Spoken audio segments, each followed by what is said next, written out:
সকাল 8টা থেকে পশ্চিমাঞ্চল অংশের জন্য টিকিট দেওয়া হয়েছে। সেখানে আমাদের 15,773টা আসনের বিপরীতে টিকিট দেওয়া হয়েছে। ঈদমুখী ঈদে বাড়িমুখী যেই সম্মানিত যাত্রী সাধারণের জন্য আমরা প্রত্যেকবারের মতো এবারেও আমাদের আন্তনগর ট্রেনে টিকিটের ব্যবস্থা এবং মেল কমিউটার ট্রেনগুলোর টিকিটের ব্যবস্থা রাখা হয়েছে এবং আমরা প্রত্যেকটা আন্তনগর ট্রেনে অতিরিক্ত বগি সংযোজনের মাধ্যমে এবং স্পেশাল ট্রেন পরিচালনার মাধ্যমে আমরা এদের যাত্রী সাধারণের সর্বোচ্চ সেবা নিশ্চিত করার চেষ্টা করতেছি।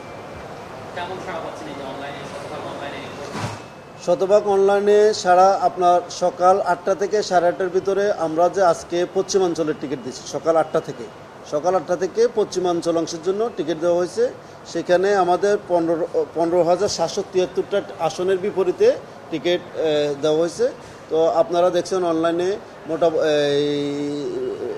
যাত্রী সাধারণ অনলাইনে টিকিট সংগ্রহ করতেছিলেন। আর আমার কাছে যে তথ্য আছে 8টা থেকে 8:30টার ভিতরে 20 লক্ষের মতো হিট করা হয়েছে। বাংলাদেশ রেলওয়ের কর্তৃপক্ষ বিভিন্ন অভিযোগের ভিত্তিতে যাত্রী সাধারণ থেকে এবং সাংবাদিকদের মাধ্যমে এবং তৃণমূল পর্যায়ে জনগণ থেকে বিভিন্ন অভিযোগের মাধ্যমে কাউন্টারে কালোবাজারির অভিযোগ বিভিন্ন সময় অভিযোগ উত্থাপিত হয়েছে।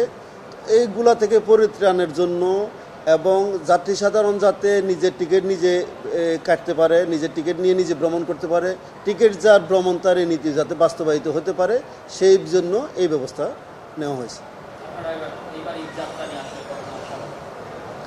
ইনশাল্লাহ আমরা এবারে ঈদ যাত্রায় যাত্রী সাধারণের স্বাচ্ছন্দ্য ভ্রমণ যাতে নিশ্চিত করতে পারি সেই চেষ্টায় আমরা সশস্ত্র থাকব।